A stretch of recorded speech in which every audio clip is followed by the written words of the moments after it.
ప్రకటన గ్రంథము మొదటి అధ్యాయము 10వ వచనం. మీ ప్రభు దినమందు ఆత్మవశుడనై ఉండగా బోరధ్వని వంటి గొప్ప స్వరము నీవు చూచుచున్నది పుస్తకములో వ్రాసి Ephesus, Smyrna, Pergamum, Thyatira, Sardis, Philadelphia, లవొదికీయను 7 సంఘములకు పంపుమని చెప్పుట నా వెనుక వింటి. కాబట్టి గత దినాల్లో 9వ వచనాన్ని మనం ధ్యానిస్తూ వచ్చాం. మీ సహోదరులను యేసును బట్టి కలుగు శ్రమలోనూ రాజ్యములోనూ సహనములోనూ పాలివాడినైన యోహానను నేను దేవుని వాక్యము నిమిత్తమును యేసును గూర్చిన సాక్ష్యము నిమిత్తమును పద్మాసు దీపమున పరవాసినైతే. కాబట్టి యేసును గూర్చిన సాక్ష్యము నిమిత్తము యోహాను పద్మాసు దీపాన పరవాసి అయ్యాడు. మిగిలినటువంటి అపోస్తలులందరూ హతసాక్షులవుతూ వచ్చారు. అదే సమయంలో యేసుక్రీస్తు ప్రభువారు బ్రతికుండగా కూడా యేసును బట్టి ఆయన సిలువనెత్తుకొని మోసేదాని కొరకై కురేనీయుడైనటువంటి సీమోను ఎంచబడుతూ వచ్చాడు. అదే రీతిగా మనము కొన్ని విషయాలు మనం చూస్తూ వచ్చాం. ఆయన చనిపోయినప్పుడు మనం గమనిస్తూ వచ్చాం. అరిమతయి యోసేపు తాను తొలిపించుకున్నటువంటి తన సమాధిలో యేసు ప్రభుని సమాధి చేయటానికి తాను ఇష్టపడినట్లుగా మనం చూస్తాం. అదే సమయంలో నతనయేలు కూడా అతనికి సహకరించినట్లుగా మనం చూస్తాం. కాబట్టి ఈ రీతిగా యేసుక్రీస్తు ప్రభువారు పుట్టిన వెంటనే 180 మంది చిన్న బిడ్డలు హతసాక్షులైనట్లుగా, ఏ ప్రాంతంలో అయితే యేసుక్రీస్తు ప్రభువారు బాలుడిగా జన్మిస్తూ వచ్చాడో ఆ ప్రాంతము ప్రక్కనే వారు సమాధి చేయబడినట్లుగా 14 మంది సమాధి చేయబడినట్లుగా మనం చూస్తాం. కాబట్టి యేసును బట్టి కలిగేటటువంటి పరిస్థితుల్లో వారు పాలిభాగస్తులు అవుతూ వచ్చారు. అయితే ఈనాడు ఈ దినాల్లో ప్రభు నీకు నాకు ఇస్తా ఉన్నటువంటి లేదా మన ముందు ఉంచినటువంటి ఆ పరిస్థితుల్లో నీవు నేను మనము ఏ రీతిగా మరి వాటిలో పాలిభాగస్తులం అవుతా ఉన్నాము అనేటటువంటిది మనం పరీక్షించుకోవాల్సినటువంటి అవసరత ఉన్నది. ఆ తర్వాత 10వ వచనాన్ని గనక మనం చూస్తే అక్కడ వ్రాయబడినటువంటి మాట మనం గమనిస్తూ ఉన్నాం. చూడండి, ప్రభు దినమందు ఆత్మవశుడనై ఉండగా బూరధ్వని వంటి గొప్ప స్వరము.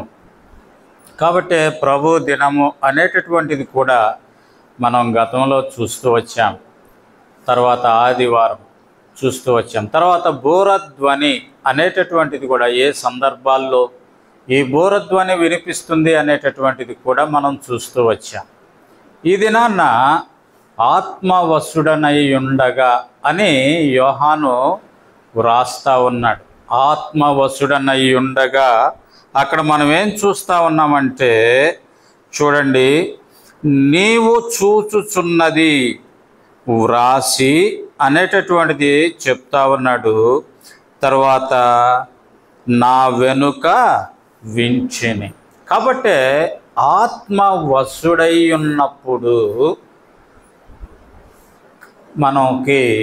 మనలో జీవితాల్లో మనం పొందేటటువంటి అనుభూతి ఏంటంటే మనము చూడగలుగుతాము అనేది.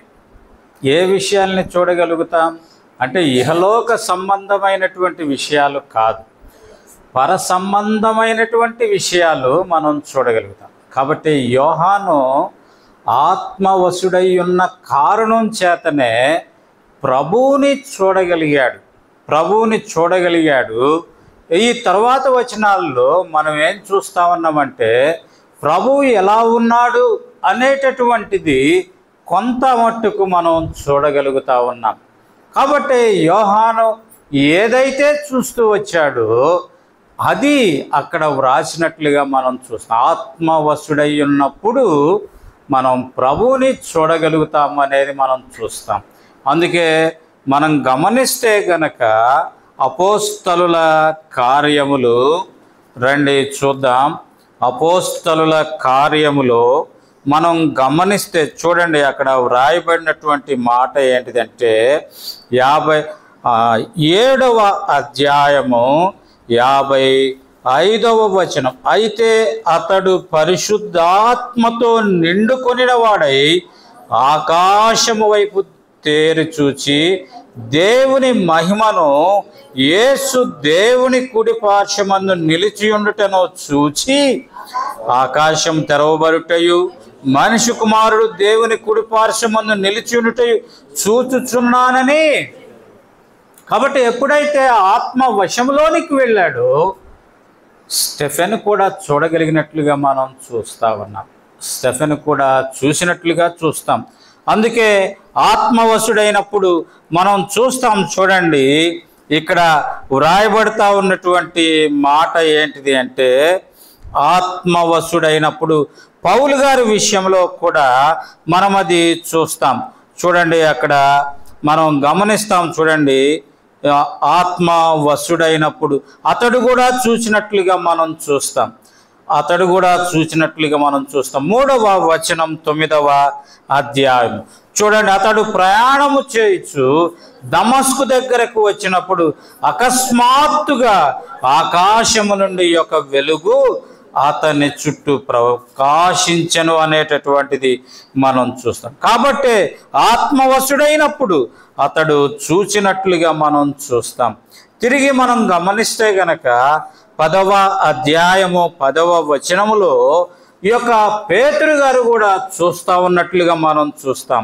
అతడు మిక్కిలి ఆకలిగొని భోజనము చేయగోరెను, ఇంటి వారు సిద్ధము చేయుచుండగా అతడు పరవశుడై ఆకాశము తెరవబడటయు 4 చెంగులు పట్టి దింపబడిన పెద్ద దుప్పటి వంటి ఒక విధమైన పాత్ర భూమి మీదకి దిగవచ్చుటయు చూచాను. కాబట్టి అక్కడ ఉన్నటువంటివి, కాబట్టి ఎప్పుడైతే ఆత్మవశుడై ఉన్నప్పుడు అనేటటువంటి మాటలు మనం చూస్తాం.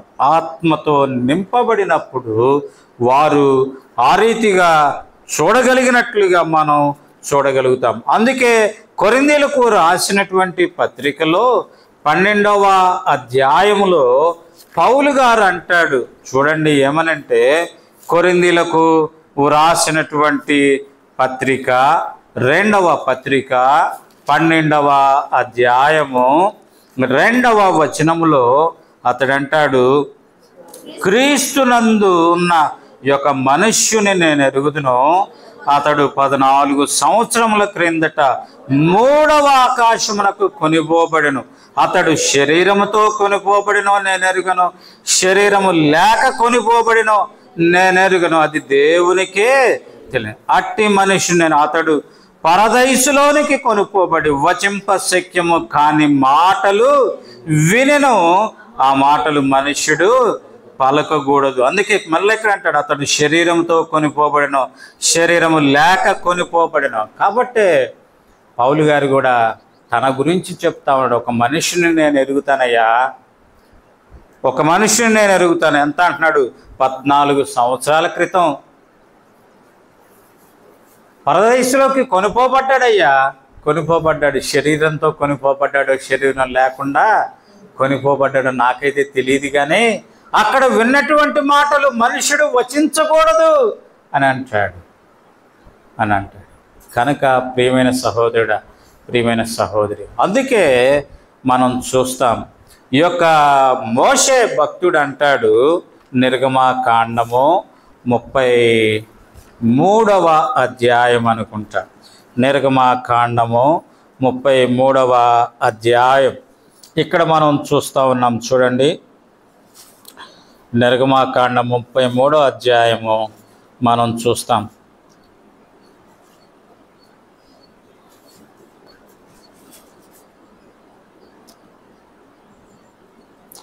17వ వచనం, లేదు అంటే 18వ వచనం, అతడు దయచేసి నీ మహిమను నాకు చూపుమనగా ఆయన నా మంచితనమంతయు నీ ఎదుట కనపరచెదను, యెహోవాను నామమును నీ ఎదుట ప్రకటించెదను.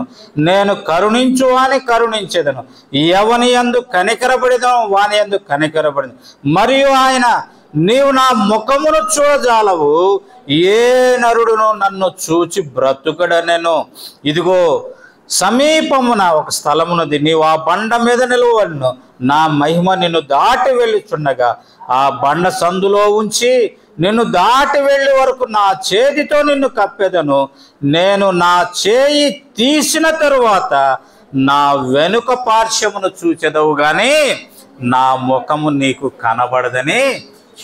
కాబట్టి మోషేకు కూడా ఆ దినాల్లో ఆ యొక్క కలిగింది, ఆశ కలిగింది. మోషేకి కలిగినటువంటిదే, మోషే చూసింది ఏంటంటే ఆ యొక్క చెట్టు మండుట ఉండటం చూశాడు. ఆ మంటలో నుంచి స్వరాన్ని విన్నాడు. తర్వాత మనం గమనించేది ఏంటంటే మోషేకి ఒక ఆశ కలిగింది, ప్రభువుని చూడాలి అనేటువంటి ఆశ కలిగింది. అయ్యా నీ మహిమ నాకు చూపించంటే ప్రభు ఏమనంటే, నువ్వు చూస్తే నువ్వు బ్రతకవు అయ్యా, నువ్వు బ్రతకవు. కాబట్టి ఒక పని చేస్తా, ఇదిగో ఈ బండ సందులో ఉంచి నేను దాటి వెళ్తా, దాటి వెళ్ళేటప్పుడు నా చెయ్యి అడ్డంగా పెడతా. నేను దాటి వెళ్ళిన తర్వాత ఎప్పుడైతే నా చెయ్యి తీస్తానో అప్పుడు నా వెనక భాగాన్ని మాత్రం చూడు. ఏంటది? నా వెనక భాగాన్ని మాత్రం చూడు. ఎందుకంటే నా ముఖాన్ని చూసి నరుడు కూడా బ్రతక. అయితే నువ్వు బ్రతకాలి, నువ్వు బ్రతకాలి. ఎందుకు అంటే నా జనులను కనానుకు తీసుకొని వెళ్ళాలి. కాబట్టి నువ్వు బ్రతకాలి. అందుకని ఏం చేస్తా, నా చెయ్యి నీకు అడ్డుగా ఉంచి నా వెనక భాగాన్ని, ఆ చెయ్యి తీసిన తర్వాత వెనక భాగాన్ని మాత్రం చూపిస్తాం. కాబట్టి మనం గమనిస్తాం, ఆత్మ వశుడైతేనే తప్ప మనము దేవుని ముఖాన్ని చూడలేం. కాబట్టి ఇక్కడ మనం చూస్తూ ఉన్నది ఏంటంటే యోహాను ఆయన ముఖ వర్చస్సు అంతటినీ వర్ణిస్తూ ఉన్నాడు. అంటే అతడేంటి? ఆత్మవశుడయ్యాడు, ఆత్మలోనికి వెళ్ళిపోయాడు. ఈ మధ్య కాలాల్లో కూడా మనం అనేక మంది దైవజనులు చెప్పటం మనం వింటాం. ప్రభువుని చూశాను, గొప్ప వెలుగు చూశాను అని చెప్పటం వింటాం. ఎలా చూడగలిగారంటే వారు ఆత్మ యొక్క స్వాధీనంలోనికి వెళ్ళారు. ఆత్మ యొక్క స్వాధీనంలోనికి వెళ్ళబట్టే వారు అంతటి వెలుగు చూడగలుగుతూ వచ్చారు. లేకపోతే వాళ్ళు ఏమవుతారు? ఆ వెలుగు చూసినప్పుడు గుడ్డోళ్ళు అయిపోతారు. కానీ మేము అట్లా చూసాము, ఇదిగో ఇంత వెలుగు చూశాను, ఇదిగో ఈ రీతిగా ప్రభు నా మీద చేయి ఉంచడం చూశాను అనేటటువంటివి ఎలా అంటే వారు ఆత్మవశులైనట్లుగా మనం అక్కడ చూడగలుగుతాం. కాబట్టి ఇక్కడ మనం గమనిస్తూ ఉన్నటువంటి మాట ఏంటంటే ఎప్పుడైతే యోహాను ఆత్మవశుడై ఉన్నాడో, ఆత్మవశుడై ఉన్నప్పుడు అక్కడ ప్రభువుని ఆయన చూడగలిగినట్లుగా మనం చూస్తూ ఉన్నాం. రెండవదిగా గనక మనం గమనిస్తే 4వ అధ్యాయం 1వ వచనం మనం చూస్తే గనక ఇక్కడ చూడండి, ఈ సంగతులు జరిగిన తరువాత నేను చూడగా ఇదిగో అదుగో పరలోకమందు ఒక తలుపు తెరవబడి ఉండెను, మరియు నేను మొదట వినిన స్వరము బోరధ్వని వలె నాతో మాట్లాడగా వింటిని. ఆ మాట్లాడిన వాడు, ఇక్కడికి ఎక్కురమ్ము, ఇక మీదట జరగవలసిన వాటిని నీకు కనుపరిచేదను. నేను వెంటనే నేను ఆత్మవశుడనైతే. కాబట్టి రెండవదిగా ఆత్మవశుడైనప్పుడు వారు చూసేది ఏంటంటే ప్రభువుని మాత్రం, ఆ వెలుగు మాత్రమే కాదు, రెండవదిగా ఆత్మవశులైనప్పుడు జరగబోయే వాటిని వారు చూడగలుగుతారు అనేది మనం ఇక్కడ చూస్తాం. కాబట్టి యోహాను ఎప్పుడైతే ఆత్మవశుడయ్యాడో, ఇదిగో ఇక్కడికి ఎక్కిరా, నేను నీకు జరగబోయే వాటిని చూపిస్తా అన్న వెంటనే అతడు ఆత్మవశుడు అయినట్లుగా మనం చూస్తాం. కాబట్టి ఆత్మ మన జీవితాల్లో జరగబోయేటటువంటి వాటిని చూపిస్తుంది అనేటటువంటిది మనం చూడగలుగుతా ఉన్నాం. అందుకే 21వ అధ్యాయము 9-10 వచనాలు గనక మనం గమనిస్తే అంతటా ఆ కడపటి 7 తెగుళ్లతో నిండిన 7 పాత్రలను పట్టుకొనిన 7 దేవదూతలలో ఒకడు వచ్చి, ఇటు రమ్ము, పెండ్లి కుమార్తెను అనగా గొర్రెపిల్ల యొక్క భార్యను నీకు చూపించదనని నాతో చెప్పి ఆత్మవశుడనై ఉన్న నన్ను అనేటటువంటి పదం చూస్తాం.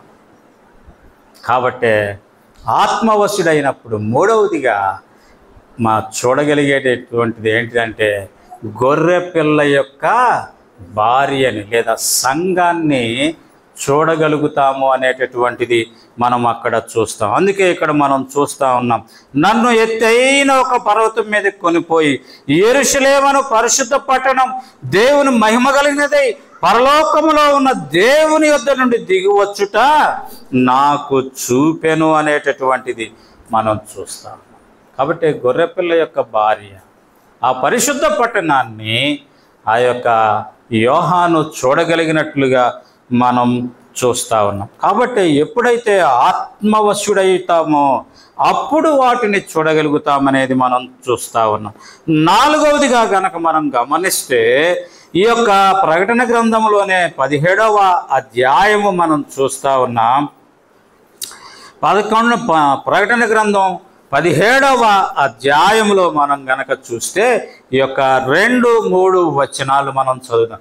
భూరాజులు ఆమెతో వ్యభిచరించిరి, భూనివాసులు ఆమె వ్యభిచార మద్యములో మత్తులే. అప్పుడు అతడు ఆత్మవశుడైన నన్ను అరణ్యమునకు కొనిపోగా దేవదూష నామముతో నిండుకొని 7 తలలను 10 కొమ్ములను గల ఎర్రని మృగము మీద కూర్చుండి ఉన్న ఈ యొక్క స్త్రీని చూచితిని అనేది మనం చూస్తాం. మొదటి వచనం కనుక మనం చూస్తే ఆ 7 పాత్రలు పట్టుకొనిన 7 దేవదూతల్లో ఒకడు వచ్చి నాతో మాట్లాడుచు ఇలాగూ చెప్పాను, నీవిక్కడికి రమ్ము, విస్తార జలముల మీద కూర్చున్న మహావేశ్యకు చేయబడు తీర్పు నీకు కనబడు. కాబట్టి నాలుగవదిగా మనం ఏం చూస్తూ ఉన్నామంటే ఆత్మవశుడై ఉన్నప్పుడు కలగబోయేటటువంటి ఏం చూస్తారు? తీర్పులు, జరగబోయేటటువంటి తీర్పులు, ప్రభు ఏ విధముగా తీర్పు తీర్చబోతా ఉన్నాడు అనేటటువంటి విషయాల్ని చూడగలిగే వారంగా మనం ఉంటాం. కాబట్టి ఆత్మవశమైనప్పుడు, పరిశుద్ధాత్మ వశమైనప్పుడు ఆ రీతిగా మనం ప్రభువుని చూడగలుగుతాము. ప్రభు యొక్క భార్యగా ఉన్నటువంటి సంఘాన్ని, ఆ పరిశుద్ధ పట్టణాన్ని చూడగలుగుతాము. తర్వాత జరగబోయేటటువంటి ఆ సంగతులు చూడగలుగుతాము. ఆ తర్వాత జరగబోయేటటువంటి తీర్పులు కూడా చూడగలుగుతాం. అనేక పర్యాయాలు నేను ఇక్కడికి వచ్చి అడుగుతా, ఎవరినే సుందరవాన్ని అడుగుతా, అన్నా ఏమన్నా ఏమన్నా చూపించాడా అంటే ఒక్కోసారి చెప్తాడు, దేవుడిదిగా చూపించాడు అయిపోద్ది అంటాడు. ఒక్కోసారి ఇంకేం చూపించలేదు. కాబట్టి ఆత్మవశములోనికి వెళ్ళినప్పుడు, దేవుడు ఆ ఆత్మ వరాన్ని ఇచ్చినప్పుడు జరగబోయేవి. అందుకే సంవత్సరానికి ఒకసారి అన్న కృతజ్ఞత కూడికి పెడతాడు. దేనికి? ఆయన వెలుగు, ఆయన అభిషేకం కదా. ఎప్పుడది? నేను డేట్ మర్చిపోయాను, అక్టోబర్ కదా. ఆ రీతిగా ఈనాటికి కూడా దేవుడు తన కృప ద్వారా కొద్దిమందిని మన మధ్య ఉంచుతూ వచ్చాడు. దైవ జ్ఞానము కలిగినటువంటి దైవజనులను, దేవుని అభిషేకము కలిగినటువంటి దైవజనులను మన మధ్య ఉంచటము ద్వారా మనము మన జీవితాల్లో సరిదిద్దబడినటువంటి వారమై, క్రమపరచబడినటువంటి వారమై, యోగ్యమైన జీవితాన్ని జీవిస్తూ ప్రభు రాకడను అపేక్షించగలిగిన వారంగా ఈనాడు నీవు నేను ఉంటా ఉన్నామంటే కారణం ఏంటంటే దేవుడు మనకిచ్చినటువంటి ఆ వరము, పరిశుద్ధాత్మ వరము, ఆయన యొక్క దైవజనం. కనుకనే ప్రియమైన సహోదరుడా, ప్రియమైన సహోదరి, మనం అందుకే చూస్తాం. చూడండి, మనము ఆత్మ విషయంలో మనం చేయకూడనటువంటి ఒక పని ఏంటంటే మార్కు సువార్త 3వ అధ్యాయం. మార్కు సువార్త 3వ అధ్యాయం చూడండి, 29వ వచనం. పరిశుద్ధాత్మ విషయము దూషణ చేయవాడు ఎప్పుడును క్షమాపణ పొందక నిత్య పాపము చేసిన వాడై ఉండునని మీరు. కాబట్టి అనేక పర్యాయాలు దైవజనులు ఈ రీతిగా ఇదిగో ఇట్లా జరగబోతా ఉంది, ఇదిగో ఇట్లా జరగబోతా ఉంది అని చెప్పినప్పుడు మనం కొంతమంది ఎగతాళి చేస్తారు. కాబట్టి అది సమంజసమైనటువంటిది కాదు. ఎందుకంటే పరిశుద్ధాత్మను మనము దూషణ చేస్తే అతనికేమో లేదంట, క్షమాపణ లేదంట, క్షమాపణ లేదంట. కనుక ప్రియ సహోదరుడా, ప్రియ సహోదరి, మనం జ్ఞాపకం చేసుకున్నాం ఆత్మచేత నింపబడినటువంటి స్థితి. అనేక పర్యాయాలు చాలామంది చెప్తారు. మన అంతకుముందు కూడా చెప్పాను ఒకసారి, సిఎంసి వెల్లూరులో అతను డయాలసిస్ పేషెంట్. అతని వంతు కిడ్నీస్ ఏదైనా ఎవరైనా వస్తే వాళ్ళు ఒక సీరియల్ నెంబర్ ఉంటుంది. ఆ సీరియల్ నెంబర్ ప్రకారం ఒకవేళ ఒక కిడ్నీ వస్తే ఆ నెంబరు ప్రకారం అతనికి ఆ యొక్క కొత్త కిడ్నీ వేసి అతన్ని పంపిస్తారు. ఇతని వంతు రావటానికి ఎప్పుడో తెలీదు. అది నెల అవుతుందా, సంవత్సరం అవుతుందా, ఎప్పుడవుతుందో తెలీదు తన వంతు వచ్చేటప్పటికి. అయితే ఒక రాత్రికాల సమయం ఒక దైవజనుడు వెళ్ళి అతని కొరకు ప్రార్థన చేశాడంట. దేవుడు నిన్ను స్వస్థపరుస్తాడు, ఏం పర్వాలేదు అని. ఆ రాత్రికాల సమయం అతను ఒక దర్శనాన్ని చూశాడంట. ప్రభువారు ఆ యొక్క దివ్యమైనటువంటి ఆ వెలుగుతో అతనిని తాకటం చూశాడంట. చూస్తే తెల్లారి లేచాడు. తెల్లారి లేస్తే ఎప్పటిలాగా తను నీరసంగా లేడు. తనలో ఏదో కొత్త శక్తి తనకు ఏదో కలిగినట్లుగా తాను భావించి లేచి గంతులు వేస్తూ ఉంటే డాక్టర్స్ వచ్చారంట, నర్సులు వచ్చారంట. ఏంటి, ఏమైంది ఈరోజు ఇంత సంతోషంగా ఉన్నావు అంటే అతడు చెప్పాడంట, ప్రభు నన్ను దర్శించాడు, నా కిడ్నీ బాగు చేశాడంటే. వాళ్ళు పంపించారు టెస్ట్కి. పంపిస్తే కిడ్నీస్ బాగైపోయి ఉన్నాయి. అతన్ని డిశ్చార్జ్ చేశారు. అతను సాక్షిగా ఈ రీతిగా ఎంతోమంది కదా దేవుడు ఈనాటికి కూడా దర్శిస్తూ ఉన్నాడు. కనుక ఈ సమయంలో మనం ఒక 4-5 మాటలు ప్రభు ఆత్మ మన విషయమై ఏం చేస్తూ ఉంది అనేటటువంటిది 4-5 విషయాలు మనం చూసి ఆ రీతిగా ముందుకి కొనసాగటానికై మనం చూద్దాం. రండి, రోమీలకు రాసినటువంటి పత్రిక 8వ అధ్యాయము మనం గనక గమనిస్తే 8వ అధ్యాయము 16వ వచనం చూడండి. మనము దేవుని పిల్లలమని ఆత్మ తానే మన ఆత్మతో కూడా సాక్ష్యమిచ్చుచున్నాడు. అందుకే 15వ వచనం చూస్తే, ఏలయనగా మరలా భయపడుటకు మీరు దాస్యపాత్మను పొందలేదు, కానీ దత్తపుత్రాత్మను పొందితిరి. ఆ ఆత్మగల వారమై మనం అబ్బా తండ్రి అని మొరపెట్టుచున్నాం. ఈనాడు నీవు నేను నాయనా తండ్రి అయ్యా అని మనం ఎట్లా అనగలుగుతా ఉన్నామంటే, ఎలా అనగలుగుతున్నాం? ప్రభు ఆత్మ మనతో చెప్తాను, నువ్వు దేవుని బిడ్డవురా నాయన, నువ్వు నా బిడ్డవి, నా కుమార్తెవరా నాయన అని చెప్తా ఉండడం బట్టే ఈనాడు అయ్యా తండ్రి నాయన నాకు అది కావాలయ్యా, అది అయ్యా కదా మనం అడగగలుగుతా ఉన్నాం. కాబట్టి ఆయన ఏం చెప్తా ఉన్నాడంటే మనల్ని ధైర్యపరుస్తూ ఉన్నాడు, మనకి చెప్తా ఉన్నాడు, నువ్వు నా బిడ్డవురా అని సాక్ష్యం ఇస్తా ఉన్నాడు. కనుకనే మనము ఆయన యొక్క దివ్యమైన వాక్యాన్ని చేతబట్టుకోగలుగుతా ఉన్నాం. లేకపోతే ఈనాడు ఎంతమంది క్రైస్తవులు అని చెప్పుకొని, పుట్టుక క్రైస్తవులు అని చెప్పుకొని వాక్యాన్ని చేతబట్టుకోవటానికి సిగ్గుపడేవాళ్ళు, నేను క్రైస్తవునని చెప్పుకోవటానికి సిగ్గుపడేవాళ్ళు ఎంతమంది.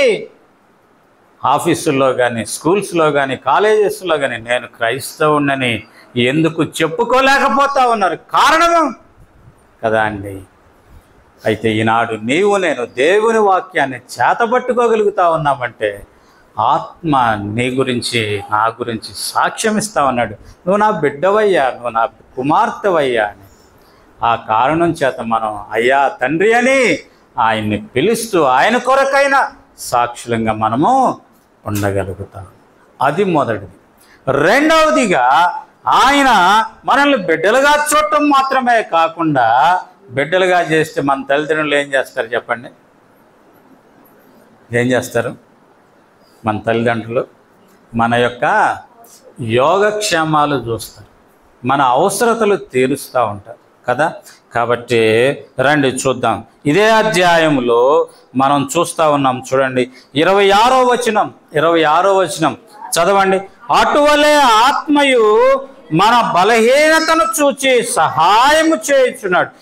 ఏలయనగా మనము యుక్తముగా ఎలాగూ ప్రార్థన చేయవలనో మనకు తెలియదు గాని ఉచ్చరింప శక్యము గాని మూల్గులతో ఆ ఆత్మ తానే మన పక్షమున ఏం చేస్తున్నాడంట.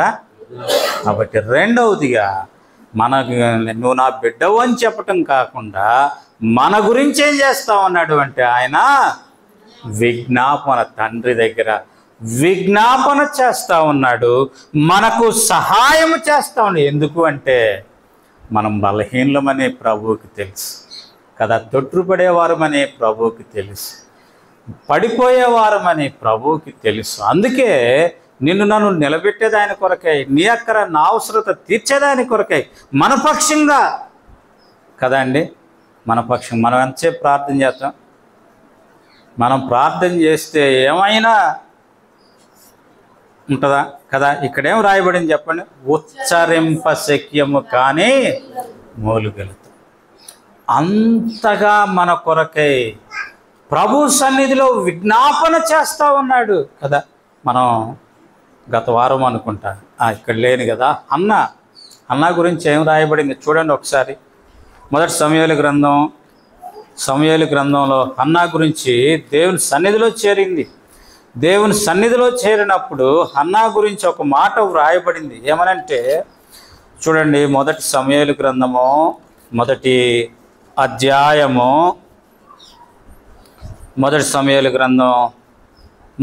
అధ్యాయము అక్కడ చూద్దాం. చూడండి 15వ వచనం లేదా 14వ వచనంలో ఏలి అంటున్నాడు, ఎంతవరకు నీవు మత్తురాలు అయ్యిందువు, నీ ద్రాక్షారసం నీ ఎదురుని తీసేయి అని చెప్తే అక్కడ అంటుంది అన్న, అది కాదు నా ఏలిన వాడ, నేను మనోదుఖము గల దాననై ఉన్నాను, నేను ద్రాక్షారసం వలనను మద్యము వలనను పానము చేయలేదు. కానీ ఏమంటుంది?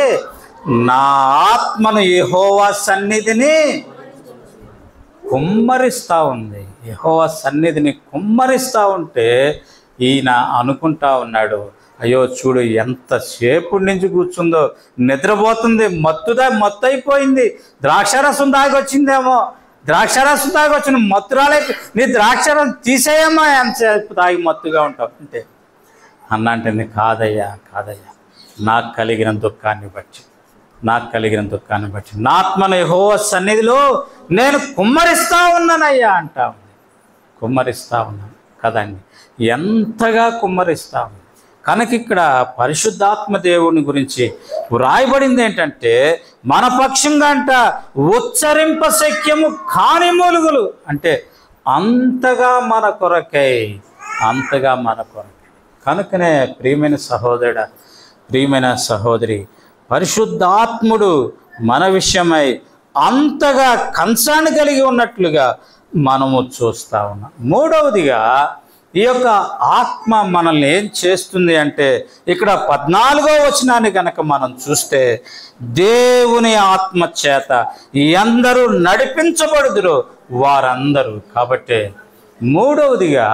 మొదటిగా నీవు నా బిడ్డవని సాక్ష్యం ఇస్తుంది, రెండవదిగా మన కొరకై విజ్ఞాపన చేస్తుంది, మూడవదిగా పరిశుద్ధాత్మ దేవుడు చేస్తా ఉన్నటువంటి కార్యం ఏంటిదంటే మనల్ని నడిపిస్తూ ఉన్నాడు.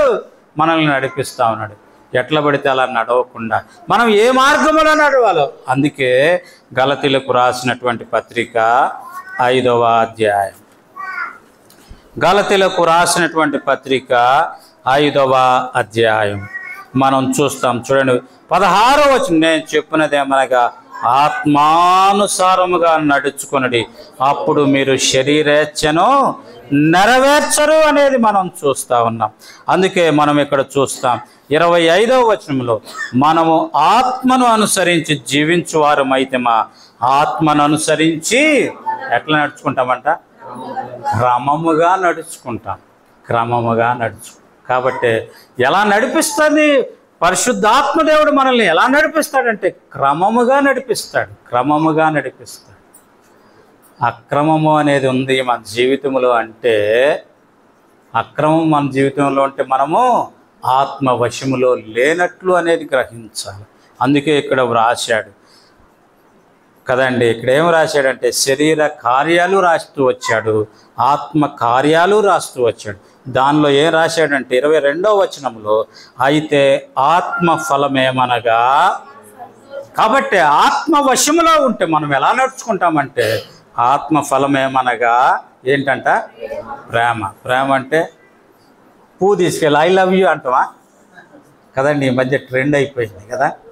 లేదా ఒక ఉంగరం తీసుకెళ్ళి పెట్టడమా, లేదా ఎదురు వస్తామని కౌగిలించుకోవటమా, లేదంటే యాసిడ్ పోయటమా, కత్తులతో పొడవటమా? ఇదా ప్రేమ అంటే ఇదండి కదా.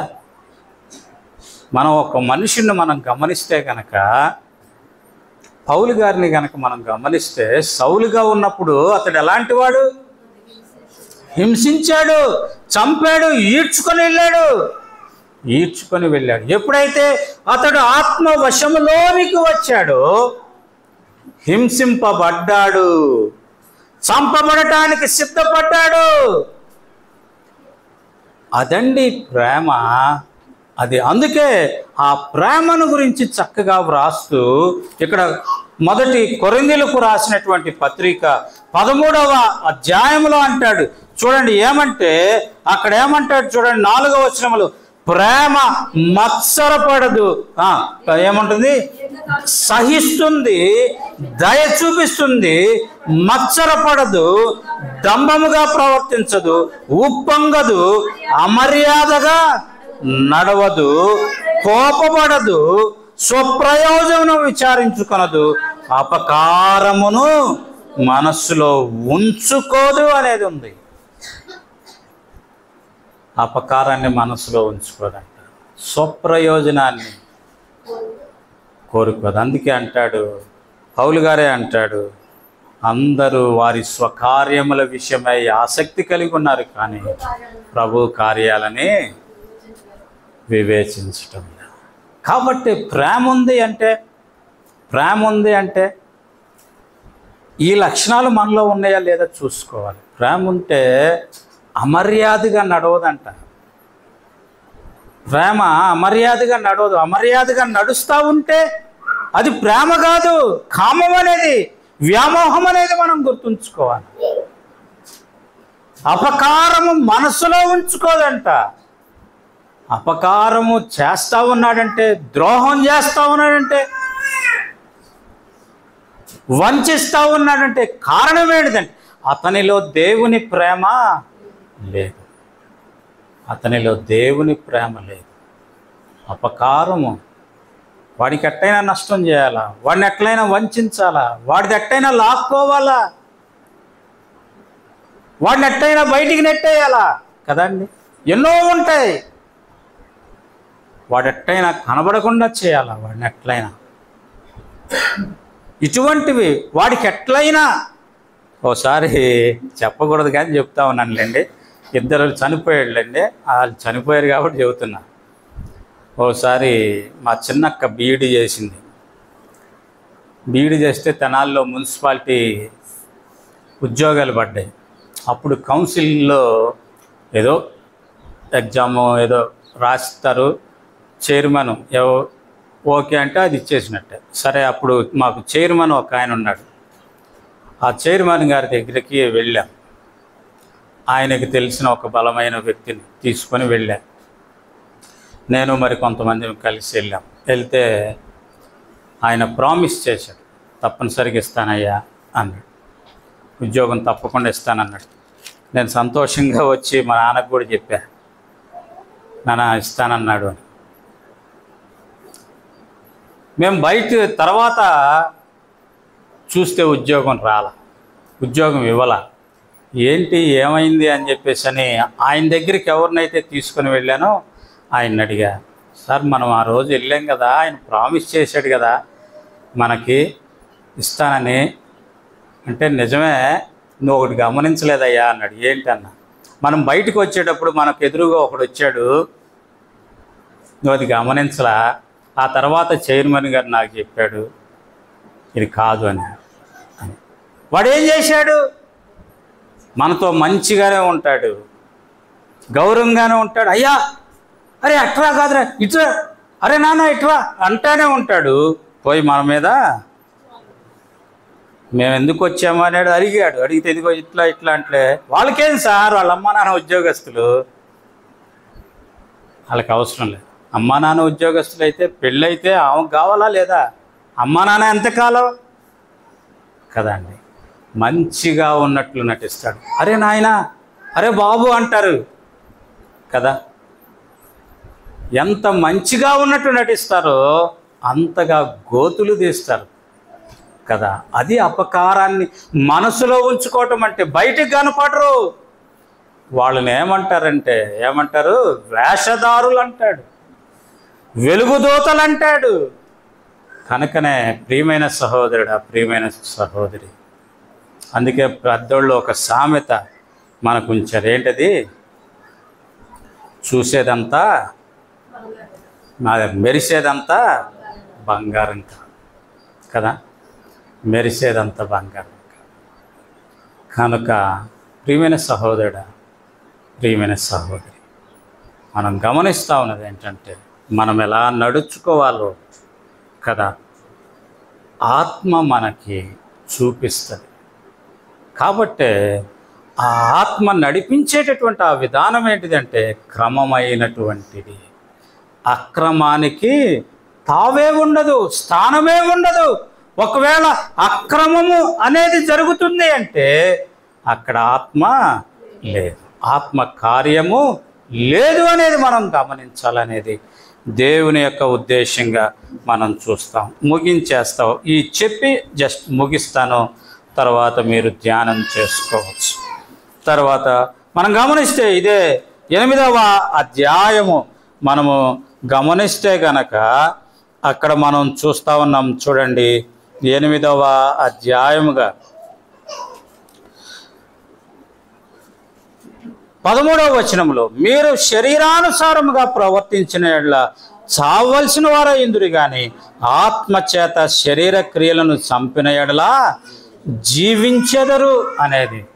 కాబట్టి 4వదిగా మనలో ఏముంచుతుంది అంటే జీవాన్ని ఉంచుతుంది అనేది మనం చూస్తాం. అందుకే ఇక్కడ 5వ విషయం కూడా మనం 5వ వచనంలో కూడా చూస్తాం. శరీరానుసారమైన మనస్సు మరణము, ఆత్మానుసారమైన మనస్సు జీవమును సమాధానము. కాబట్టి ఆత్మ ఉంటే మన జీవితంలో ఏముంటుంది? జీవం ఉంటుంది. రెండవది ఏముంటుందంట? సమాధానం కదా. అక్కడ ఆత్మఫలంలో ఏముంది? మొదటిది ప్రేమ, రెండవది సంతోషం, మూడవది సమాధానం కదా.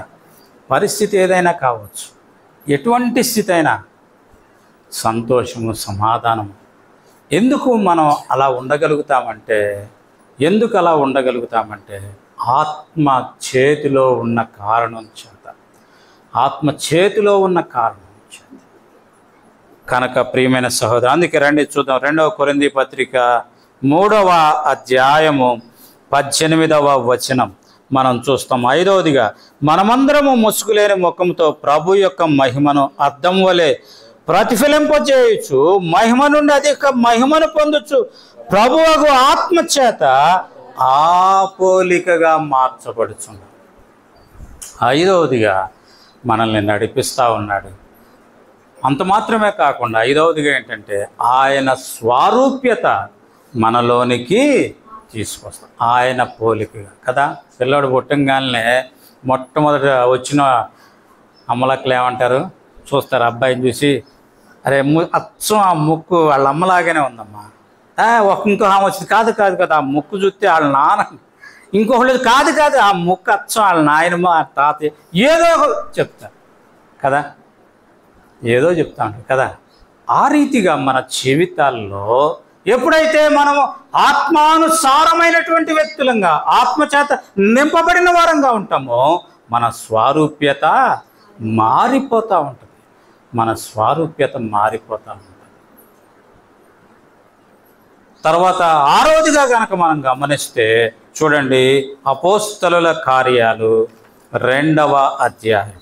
అపోస్తలుల కార్యాలు టైం ఎంత అయిందన్నా? అంతేనా? ఓకే, ఒక 5 నిమిషాలు. అపోస్తలుల కార్యాలు 2వ అధ్యాయం.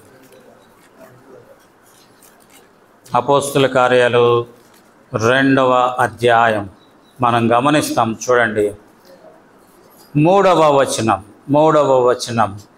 మరియు అగ్నిజ్వాల వంటి నాలుకలు విభాగింపబడినట్లుగా వారికి కనబడి వారిలో ఒక్కొక్కని మీద వ్రాలగా అందరూ పరిశుద్ధాత్మతో నిండిన వారై ఆత్మ వారికి వాక్శక్తి అనుగ్రహించిన కొలది అన్య భాషలతో, కాబట్టి వారు అన్య భాషలతో మాట్లాడుతూ వచ్చారు.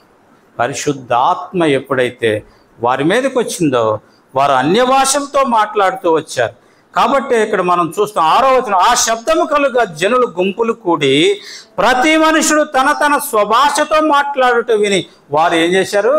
కలవరపడ్డారంట. అక్కడ ఉన్నటువంటి జాతులన్నీ రాయబడి ఉన్నాయి. 8వ వచనం, 9వ వచనం, 10వ వచనం, అక్కడ ఉన్నటువంటి జాతులన్నీ వ్రాయబడి అయితే ఇదేంటి వీరు మా భాషలో మాట్లాడుతూ ఉన్నారు, అరే ఇదేంటి మా భాషలో లేదు మా భాషలో కదా. అక్కడ ఉన్నటువంటి ఆ జాతులందరూ ఎవరి భాషలో వారికి వినబడతా ఉంది.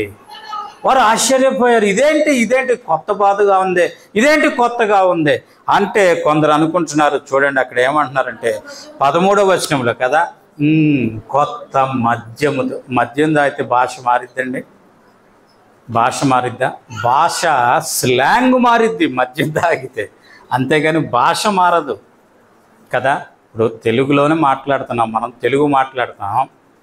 మీకు ఒకటి గమనించండి, మద్యం తాగితే ఎవడైనా సరే వాడి స్వభాష మాట్లాడతాడు, పరాయి భాష మాట్లాడతాడు. మద్యం లేనప్పుడు పరాయి భాష మాట్లాడతారు.